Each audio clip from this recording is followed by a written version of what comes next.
महासमुद्रो पठवी पबतो अनिलोपी च उपमाय न युज्यन्ते सत्थुवरमुत्तिया सत्थुवरमुत्तिया।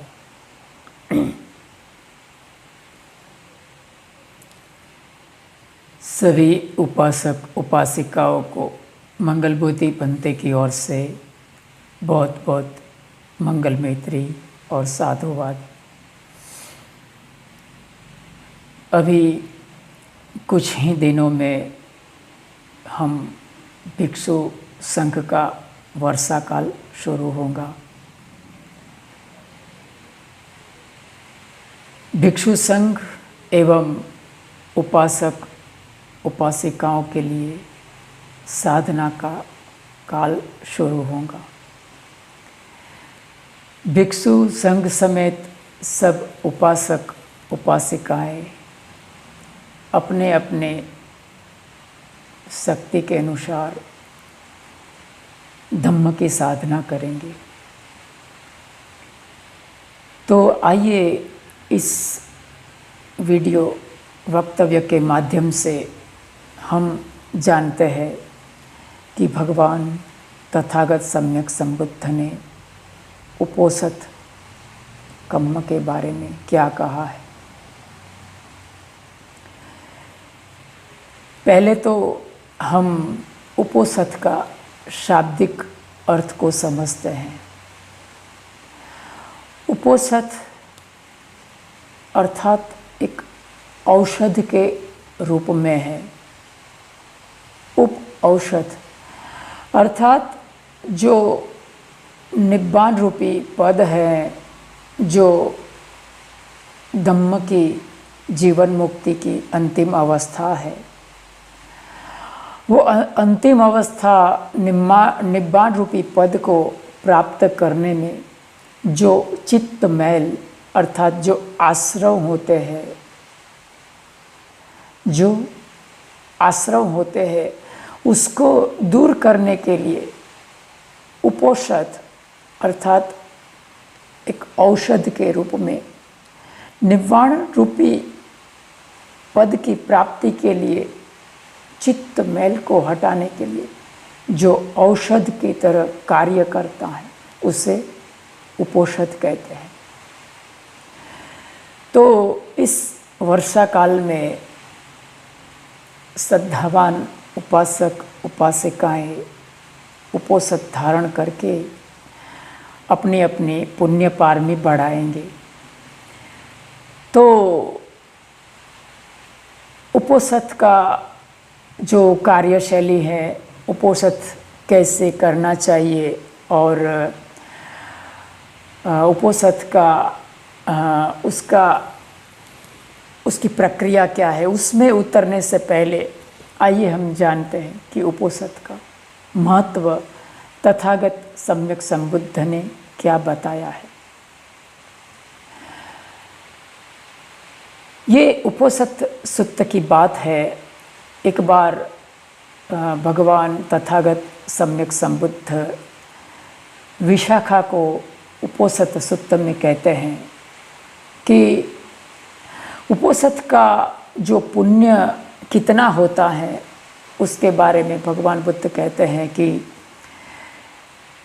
16 जनपदों का राजा और 7 प्रकार के धन का मालिक भी जिस लाभ को प्राप्त नहीं कर सकता है, एक का 16वां हिस्सा भी उसे प्राप्त नहीं होता है, उतना फल उपोषित का होता है। एक उपोषित का फल एक चक्रवर्ती सम्राट के सुख से भी भगवान बुद्ध ने उससे ज़्यादा गिनाया है। तो ये उपोषित कर्म का ये फल होता है। तो उपोषित कैसे किया जाना चाहिए और भगवान बुद्ध ने उपोषित का क्या प्रकार बताया है उसको जानते हैं थोड़े शब्दों में। भगवान बुद्ध ने 3 प्रकार का उपोषित बताया है। जो दो प्रकार के उपोषित है उसको अनार्य उपोषित कहा, और एक जो प्रकार का उपोषित है उसे आर्य उपोषित कहा है। जो अनार्य उपोषित है उसमें हम ज़्यादा नहीं जाएंगे, लेकिन थोड़ा ऊपर ऊपर से उसको समझते हैं कि जब भी एक साधक, एक साधिका, एक उपासक उपासिका जब भी उपोषित धारण करते हैं तो उनको नहीं चाहिए कि वो ऐसा सोचे कि आज तो मैंने ये खाना खाया है या तो वैसा खाना खाया है, इस तरह से मैंने ये आचरण किया है, अब मैं कल ऐसा ऐसा आचरण करूँगा, ये अच्छी अच्छी चीज़ों का मैं भोग करूँगा। इस तरह की भावना नहीं करना है। इस तरह की अगर भावना होती है तो उसे अनार्य उपोषित कहा गया है। उसको गोपाल उपोषित कहा गया है। और भी एक प्रकार का उपोषित है जिसकी हम बात नहीं करेंगे। हम आर्य उपोषित किसे भगवान ने कहा है उसके बारे में हम जानते हैं। आर्य उपोषित के अंतर्गत भगवान बुद्ध ने कुछ बातें बताया है, जिसमें 4 प्रकार की अनुस्सति करने की बात तथागत ने कहा है कि जब भी एक उपासक उपासिका उपोषित धारण करते हैं, उपोषित धारण करने का जो दिन होता है वो चाहे पूर्णिमा का है, अमावस्या का है, या पूर्णिमा और अमावस्या के बाद आती अष्टमी का है। ये महीने में 4 उपोषित उपासक उपासिका वर्ग धारण करते हैं, उसे करना चाहिए। जब भी ये उपोषित धारण करते हैं तो उसे क्या करना चाहिए? उसे जो पूरा दिन है उसे तथागत का जो गुण है उसको भावित करना चाहिए, उसका चिंतन मनन करना चाहिए। धम्म के गुण का चिंतन मनन करना चाहिए, उसे धम्मानुसति कहा। उसी तरह संघ का जो गुण है उसका चिंतन मनन अध्ययन करना चाहिए, उसे संघानुसति कहा। तो इस तरह बुद्धानुसति, धम्मानुसति, संघानुसति करने के बाद एक और अनुसति करना चाहिए जिसे शीलानुसति कहा है। तो आइए हम थोड़ा थोड़ा समझते हैं कि बुद्धानुसति किस तरह से करते हैं, धम्मानुसति, संघानुसति और शीलानुसति किस तरह से करते हैं। तो पहले तो प्रथम बुद्धानुसति के अंतर्गत हमें क्या करना चाहिए। एक गैर मान्यता यह भी है कि बुद्धानुसति में हम रटन करना चाहिए, जैसे कि इति पिसो भगवा अरहम सम्मा संबुद्ध। इस तरह का जो बुद्ध के गुण है उसका बार बार रटन करना चाहिए। थोड़ा बहुत उसमें थोड़ा बहुत सच्चाई है, लेकिन सही अर्थ में बुद्धानुसति तथागत ने किसको कहा है? तो जो बुद्ध के 9 गुण है, इतिपिसो भगवा अरहम सम्मा संबुद्धो विज्ञाचरण संपन्नो, अर्थात कि जो भगवान है, जो अरहंत है, जिसने अपने राग द्वेष मोह की ग्रंथि को जिसने क्षीण कर दिया है, जिसने उसको हनन कर दिया है, जो अरहंत है, ऐसा तथागत सम्यक संबुद्ध का इस गुण का हमें चयन करना चाहिए, उसका चिंतन मनन करना चाहिए कि तथागत सम्यक संबुद्ध कैसे थे, तो कि वो अरहंत थे। उन्होंने अपने राग द्वेष मोह की ग्रंथि का उन्होंने हनन कर दिया था। इस मायने से वो अरिहंत थे। अरहम सम्मा संबुद्धो, वो सम्यक संबुद्ध थे। उन्होंने जो निर्वाण रूपी पटिपदा है उसका स्वयं उन्होंने इजाद किया था। उन्होंने स्वयं वो खोज निकाला था और समस्त मानव जात के लिए वो उन्होंने उद्धारक थे वो, इसीलिए वो सम्यक संबुद्ध कहे गए। अरहम सम्मा संबुद्धो विद्याचरण संपन्नो, वो विद्या और आचरण से संपन्न थे। 3 प्रकार की विद्याओं से वो उनके धनी थे और उनका आचरण भी ऐसा ही था, जैसा उन्होंने उपदेश दिया वैसा ही उन्होंने आचरण भी किया। उनका आचरण और उपदेश में कोई भेद नहीं था। तो ये तथागत का गुण है, उसका हमें अध्ययन चिंतन मनन करना चाहिए उपोषित के दिन के ऊपर। आगे कहा कि अरहम सम्मा संबुद्धो विद्याचरण संपन्नो सुगतो लोकविदो। तथागत को सुगत कहा जाता था। बहुत जगह पर उनको सुगत कह के उसको संबोधित किया जाता था।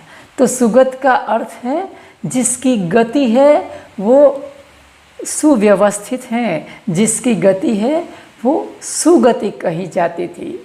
उसका लौकिक गति भी और पारलौकिक गति भी, दोनों गतियाँ उसकी एकदम सुव्यवस्थित थी, सुगति थी। उनका तथागत का चलना फिरना उठना बैठना इत्यादि जो उसकी जीवनचर्या थी बहुत ही शालीनता से भरी हुई और बहुत ही शांत चित्त से, और उनकी इंद्रियां शांत थी। तो उनकी जो गति है वो सुगत थी, इसीलिए उसको सुगत कहा गया। उसी तरह से वो निर्वाण रूपी पद की प्राप्ति किए हुए थे, इसीलिए वो अर्थ में भी वो सुगत थे। सम्मा संबुद्धो विद्याचरण संपन्नो सुगतो लोकविदु, अर्थात वो तथागत समस्त लोकों के जानकार थे। जो उन्होंने 31 लोकों के बारे में उन्होंने प्रत्यक्षीकरण किया था, वो लोकविदु थे। उस मायने से ये उनका गुण था। तो इस गुण का भी हमें चिंतन मनन अध्ययन करना चाहिए। इसके बाद लोकविदु अनुत्तरो पुरुष धम्म सारथी, ये तथागत कैसे थे तो बोले अनुत्तर, जिसका कोई उत्तर नहीं है, जिसकी कोई उपमा नहीं दे सकता है, इस तरह के वो अनुत्तर धम्म सारथी, वो धम्म के सारथी थे। किसके सारथी? अनुत्तर धम्म सारथी सत्था देव मनुष्यानम बुद्धो भगवाति, वो शास्ता थे। शास्ता अर्थात शासन करता थे, किसके? देवों के, श्रेष्ठ मनुष्यों के। वो सारथी थे, उत्तम सारथी थे, वो शास्ता थे, शासन करता थे, वो मार्गदर्शक थे। अक्खा तारो तथागता, वो बुद्ध एक भगवान थे जिन्होंने भग्ग रागो भग्ग दोषो भग्ग मोहो ते भगवा, जिसने अपने राग द्वेष मोह की ग्रंथि को भग्न कर दिया था, इस मायने से वो भगवान थे। तो ऐसा तथागत का शासन में हम हम उपोसथ धारण कर रहे हैं। इस प्रकार का हमें बुद्धानुसति का भावना करना चाहिए। तो इसी तरह आगे हमें धम्म के जो गुण हैं उसकी भी इसी तरह से चिंतन मनन और अध्ययन करना चाहिए। धम्म के क्या गुण है? तो कहते हैं कि स्वाखातो भगवता धम्मो संदिट्ठिको अकालिको एहि पस्सिको औपनायिको पच्यतं वेदितव्यो विन्युहीति। जो धम्म है वो क्या कहा? स्वाखातो, वो अच्छी तरह से सुआख्यात किया गया है।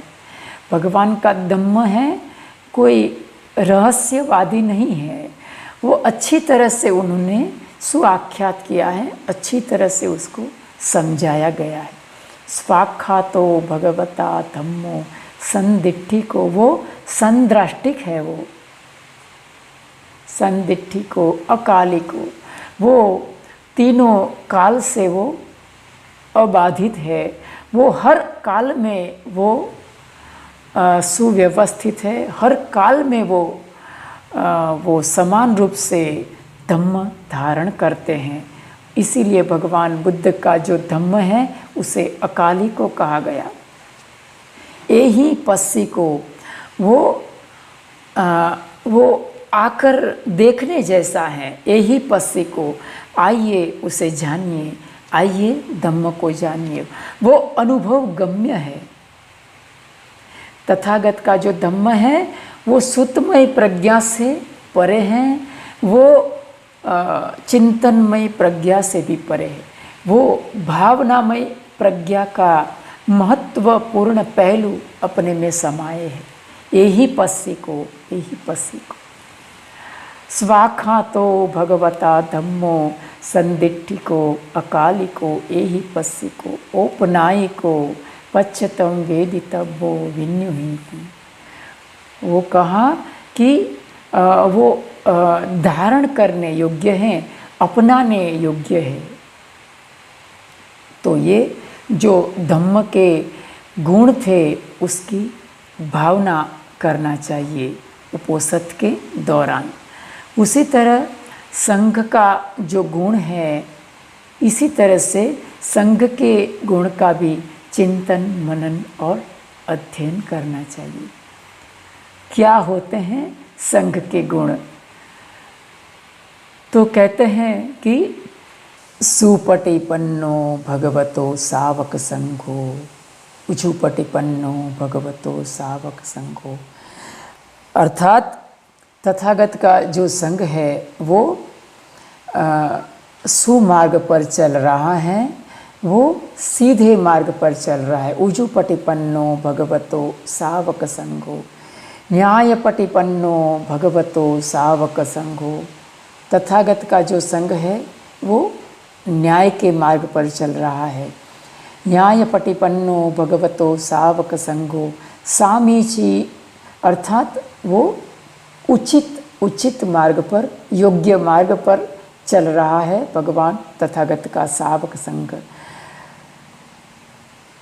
सामीची पटिपन्नो भगवतो सावक संघो,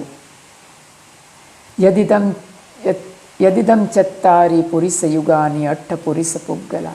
जो 4 युगल है, उपासक उपासिकाएं, भिक्षु भिक्षुणी, और जो आर्य अष्टपुद्गल हैं, मानी फलस्थ और मार्गस्थ, इस तरह के सोत्तापन, सगदागामी, अनागामी और अरहंत, उसमें मिलाकर ये जो 4 और 8 है, ये जो संघ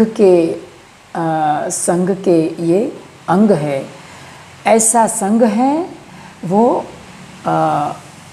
आहुनेय पाहुनेय, अर्थात वो दक्षिणेय, अर्थात वो दक्षिणा देने योग्य है।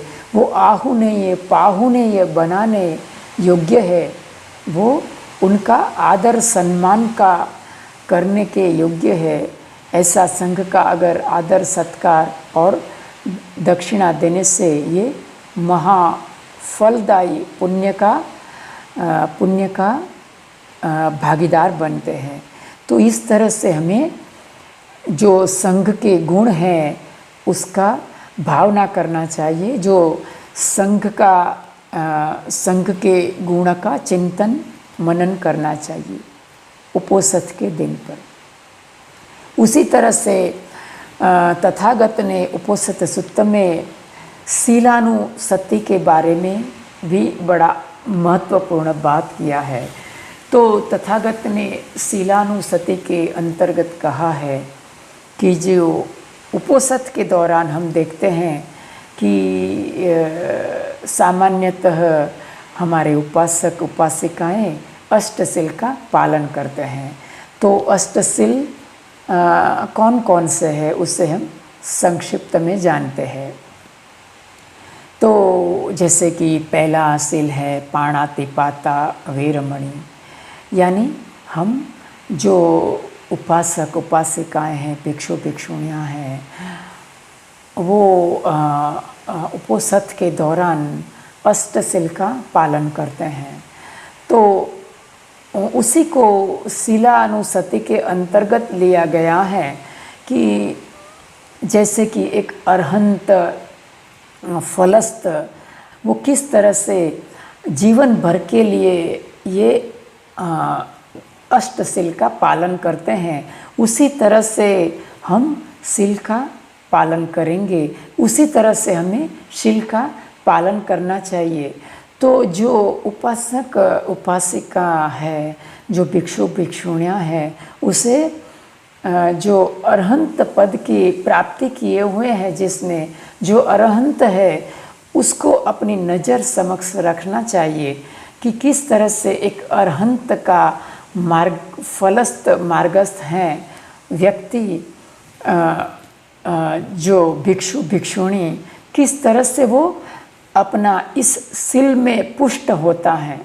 वो जीवन भर के लिए वो पाणातिपाता से, किसी भी प्रकार की हिंसा से, किसी भी प्रकार का हथियार ग्रहण करने से वो विरत रहता है।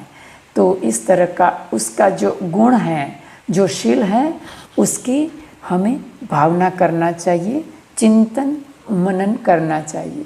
उसी तरह से आगे कहा कि किस तरह से अरहंत होता है वो अदिन्ना दाना, अर्थात जो दान दिया नहीं गया है, किसी के द्वारा जो दिया नहीं गया है, इस तरह के दान लेने से एक अरहंत किस तरह से विरत रहता है, विरत रहने की वो शिक्षा ग्रहण करता है अरहंत।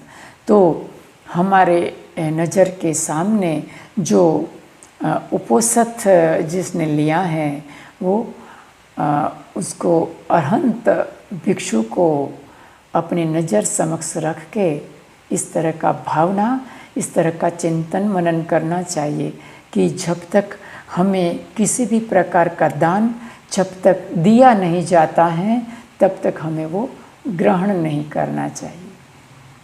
आगे कहा कि अब्रह्मचर्यावेरमणि, सामान्य सिल में आता है कि कामेषु मिच्छाचारावेरमणि, और ये जो उपोषथ सील है उसमें आता है अब्रह्मचर्या वेरमणि। तो ये शील भी जो उपासक उपासिकाएं हैं उसे ग्रहण करना चाहिए। उसे ग्रहण करने के लिए एक अरहंत्व प्राप्ति जिसने किया है उसे नज़र समक्ष रखना चाहिए। आगे कहा कि मुसावादा, अर्थात मैं जो असत्य वचन से विरत रहूँगा। किस तरह से विरत रहूँगा? जैसे कि एक अरहंत का जिसने फल प्राप्ति किया है वो किस तरह से असत्य वचन से, चाड़ी चुगली से, किसी के कटु वचन से, कठोर वचन से वो विरत रहता है, वो इस प्रकार की शिक्षा ग्रहण करता है। उसी प्रकार की शिक्षा एक उपोषथ करने वाले उपासक उपासिकाओं को ग्रहण करना चाहिए। फिर तथागत ने आगे कहा कि सूरा मेरय मध्य पमाद अठाना वेरमणि, जो किसी भी प्रकार का नशीले द्रव्य का सेवन से हमें विरत रहना चाहिए। तो एक अरहंत है, वो किस तरह से अपने जीवन पर्यंत के लिए वो नशे पते के सेवन से वो विरत रहता है, उस प्रकार की शिक्षा हमें ग्रहण करना चाहिए। और आगे ये पंचशील सामान्यतः हम जो उपासक उपासिकाएं धारण करते हैं, लेकिन खास करके जब भी वर्षा काल का समय होता है और उपोषथ लेने के जो इच्छुक उपासक उपासिकाएं होते हैं, वो उपोषथ शील ग्रहण करते हैं, तो ये 5 शील के अलावा और भी 3 शीलों की वो भावना करते हैं और भी 3 शील ग्रहण करते हैं। और वो शील है कि विकाल भोजना वेरमणि सिक्खा पदम समादयामि।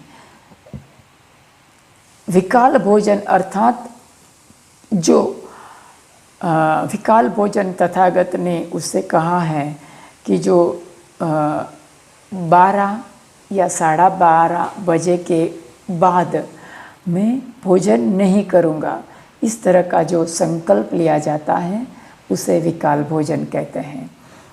अगर हम दोपहर के 12 या 12:30 बजे के बाद अगर भोजन ग्रहण करते हैं तो उसे विकाल भोजन कहा गया तथागत ने। तो जो उपोषथ धारण करते हैं उसे इस शील का पालन करना चाहिए, उसी को उपोषथ शील कहते हैं। आगे जो ये छठा शील 7वां शील है कि नच गीत वादित विसुख दर्शना माला गंध विलेपन धारण मंडन विभूषण अट्ठाना। ये शील के अंतर्गत आता है कि किसी भी प्रकार का नृत्य इत्यादि मैं नहीं करूँगा या तो उसे देखूँगा नहीं। नच गीत वादित यानी जो कर्णप्रिय गीत म्यूज़िक संगीत होता है उसे सुनूंगा नहीं, उसका गायन नहीं करूँगा। फिर कहा कि नच गीत वादित विसुख दर्शना, जो मनोरंजन है, एंटरटेनमेंट देने वाला कोई भी कार्यक्रम इत्यादि आता है जो टीवी में या तो सिनेमा में, उससे मैं विरत रहने की शिक्षा ग्रहण करूँगा। इसके अलावा जो किसी भी तरह का सौंदर्य प्रसाधन जो कि सौंदर्य वर्धन के लिए इस्तेमाल किया जाता है, उसके हम विरत रहने की शिक्षा ग्रहण करता हूँ। तो इस तरह की शिक्षा किस तरह से एक अरहंत फलस्थ व्यक्ति ग्रहण करता है अपने जीवन भर के लिए, तो उसको हम नज़र समक्ष रखकर इस तरह का शील का हमें उनका अनुगमन करना चाहिए, चिंतन मनन उनकी भावना करना चाहिए, तो उसको कहते हैं शीलानुसति। तो तथागत ने इस तरह आगे एक और शील कहा, ये 7वां शील हुआ। और आगे की उच्च शयन महाशयन वेरमणि, जो उपोषथ शील ग्रहण करते हैं उसे बहुत बड़ी, जो राजाशाही शैया जिसे कहते हैं, बहुत ही जो पंच का बड़ा शैया होता है उसके ऊपर मैं शयन नहीं करूँगा। तो इस तरह का जो अष्टशील का और अष्टशील जो पालन करता है एक अरहंत फलस्थ व्यक्ति, वो किस तरह से पालन करता है उसको नज़र समक्ष रखकर उसका अध्ययन चिंतन मनन एवं उसकी भावना और उसका हम प्रैक्टिस करना चाहिए। तो ये उसको भगवान बुद्ध ने आर्य उपोसथ कहा है। तो इस तरह का जब भी वर्षा काल भिक्षुणियों का शुरू होता है तो वर्षा काल के जो आषाढ़ पूर्णिमा से लेकर कार्तिक पूर्णिमा तक 3 महीने तक साधक साधिकाएं, उपासक उपासिकाएं इस तरह का भावना करते हैं। इस तरह का अगर प्रैक्टिस करते हैं तो उसे आर्य उपोसथ कहा गया है। उसके अलावा जो हमारे उपासक उपासिकाएं हैं उन्हें आजकल हम देखते हैं तो विहार में ज़्यादातर उपासक उपासिकाएं आते जाते नहीं होते हैं।